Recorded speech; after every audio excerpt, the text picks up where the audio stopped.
Hello, my name is Marcus. I'm the compiler of a collection of therapy quotes entitled Psychoanalytic Self-Awareness Quotes. This is TQ 131 to 133. Therapy quote number 131, Projective Identification.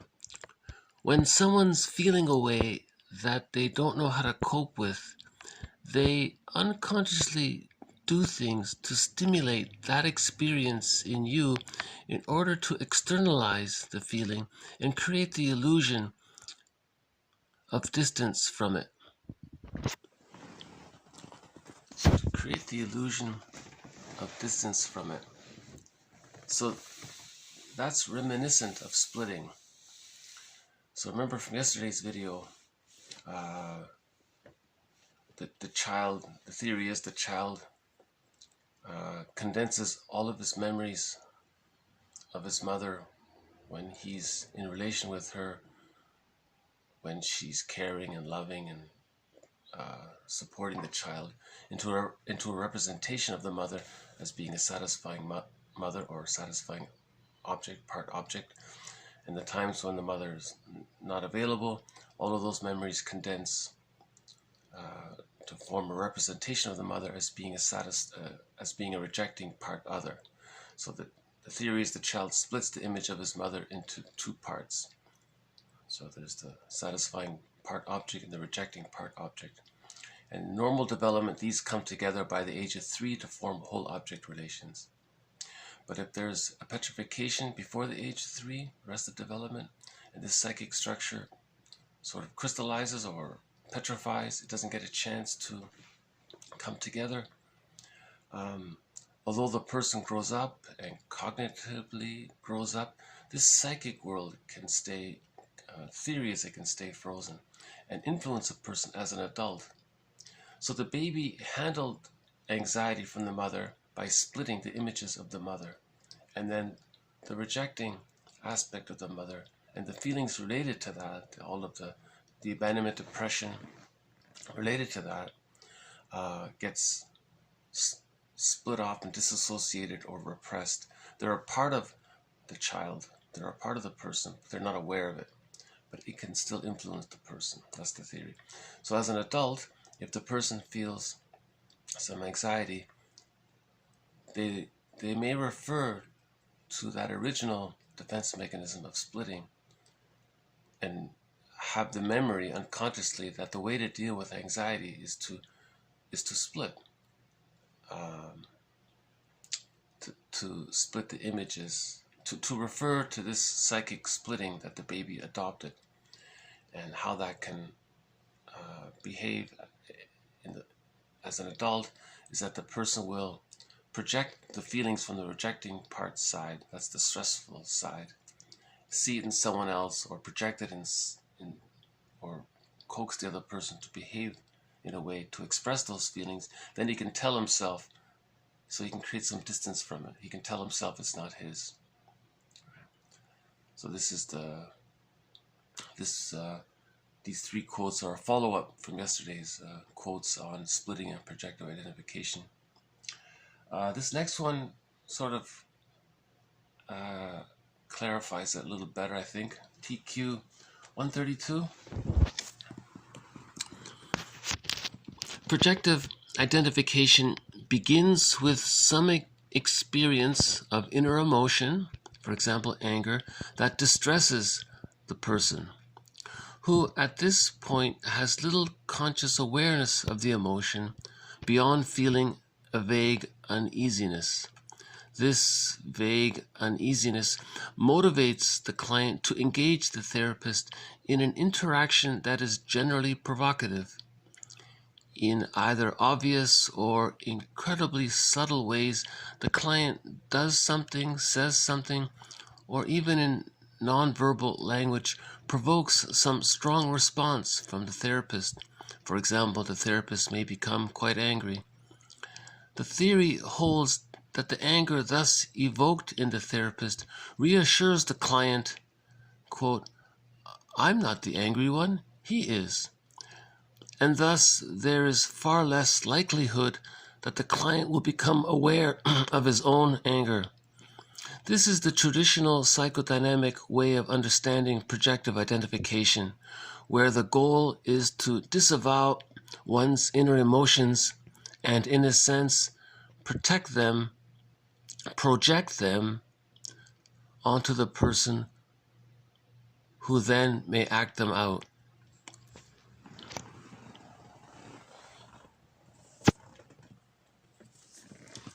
So that sort of details it a little more clearly.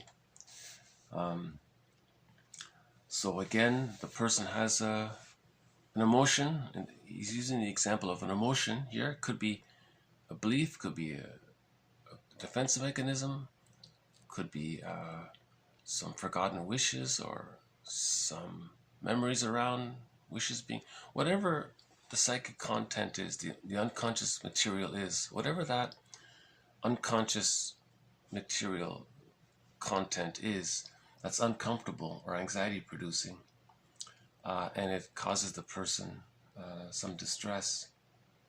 He's not sure what it is. But remember what the baby did? He buried it. Now as an adult, it's coming up and he can't bury it. So what's he going to do with it? Okay, so he's going to project it out and see that it's outside of him. And that kind of complements the splitting defense mechanism. It's like splitting 2.0, so to speak. It's like an update or an upgrade of splitting or something. So this is how, this is sort of this is considered a very immature, infantile, quote, primitive defense mechanism to deal with anxiety.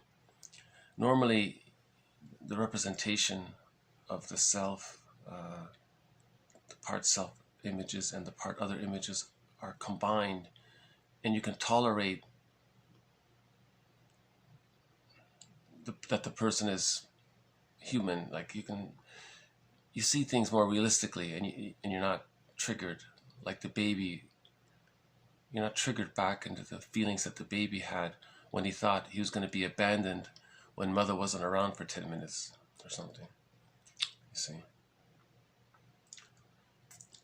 So it's interesting how he puts this. The client can do subtle little things. He's intuitive, because in his psychic world he's still in symbiosis in a way, or he can tap into that, so to speak. And so he's a hypersensitivity.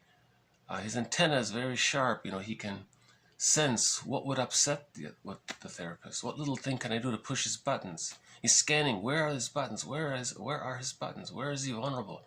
And then he'll say or do some little thing to trigger that. So let's say the therapist is sensitive about a certain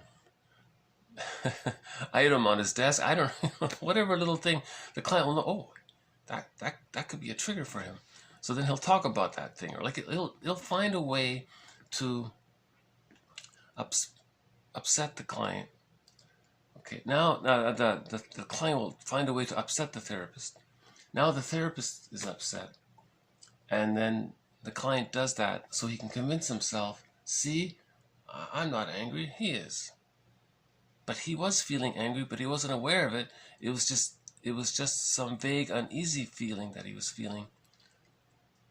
And he managed unconsciously to create distance from it. Just like the baby created distance from his unpleasant feelings by repressing it, the adult's doing the same thing.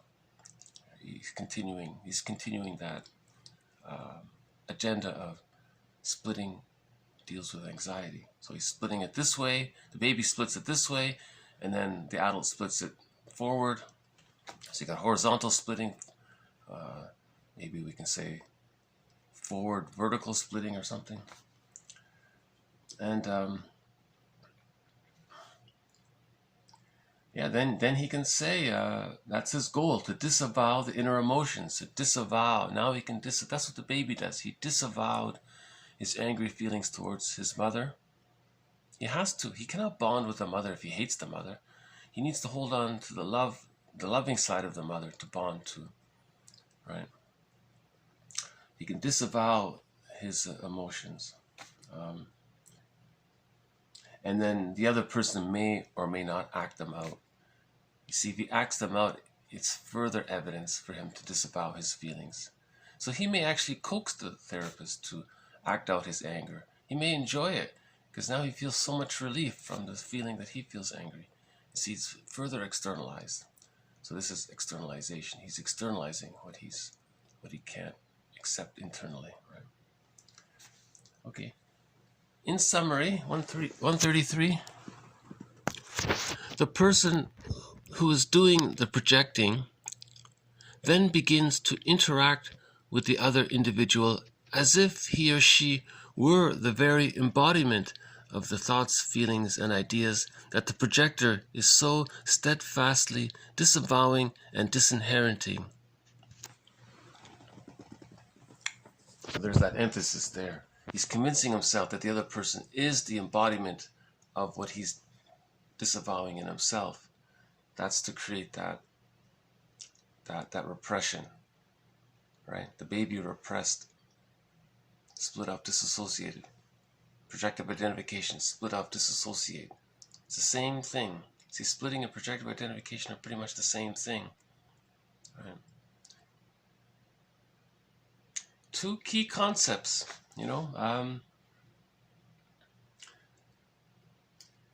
so these three quotes are building on the previous material on splitting and projective identification. Two of the most common infantile, immature defense mechanisms used by those who had to develop an insecure attachment style with their mother, and then usually by midlife, one takes the onus on themselves, the responsibility for themselves to look at what they're doing and to see if they can heal it, right? And that's called the hero's journey, right? And yeah. So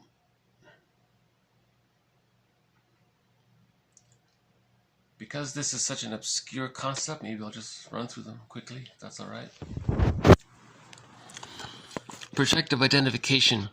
When someone's feeling a way that they don't know how to cope with, they unconsciously do things to stimulate that experience in you in order to externalize the feeling and create the illusion of distance from it. Projective identification begins with some experience of inner emotion, for example, anger, that distresses the client, who at this point has little conscious awareness of the emotion beyond a feeling of vague uneasiness. This unease motivates the client to engage the therapist in an interaction that is generally provocative. In either obvious or subtle ways, the client does something, says something, or even in nonverbal language provokes some strong response from the therapist. For example, the therapist may become quite angry. The theory holds that the anger thus evoked in the therapist reassures the client, quote, "I'm not angry, I'm not the angry one, he is." And thus there is far less likelihood that the client will become aware of his own inner anger. This is the traditional psychodynamic way of understanding projective identification, where the goal is to disavow one's inner emotions and, in a sense, project them onto the person who then may act them out. The person who is doing the projecting then begins to interact with the other individual as if he or she were the very embodiment of the thoughts, feelings, and ideas that the projector is so steadfastly disavowing and disinheriting. See, when he's doing that last part, you're the very embodiment of this emotion that I'm not feeling, then he can use cherry picking. He can recall some little thing the person may or may not have done, or made it up, or accuse him of it. You're the very embodiment of this feeling that I'm not feeling. You have to be, because I can't deal with this emotion in myself. It's too anxiety producing. It feels the same like when I was a baby and I couldn't feel how mother wasn't around. So you have to be the very embodiment, just like the baby had to create the defense mechanism of splitting in the first place, and so on. I think you get the idea. Yeah. Okay, hopefully these two concepts are becoming a little more clear, I think. So I'll just leave it there. This has been a further elaboration on these two defense mechanisms. So I'll stop it here for now. This has been TQ 131 to 133. Thank you. See you next time.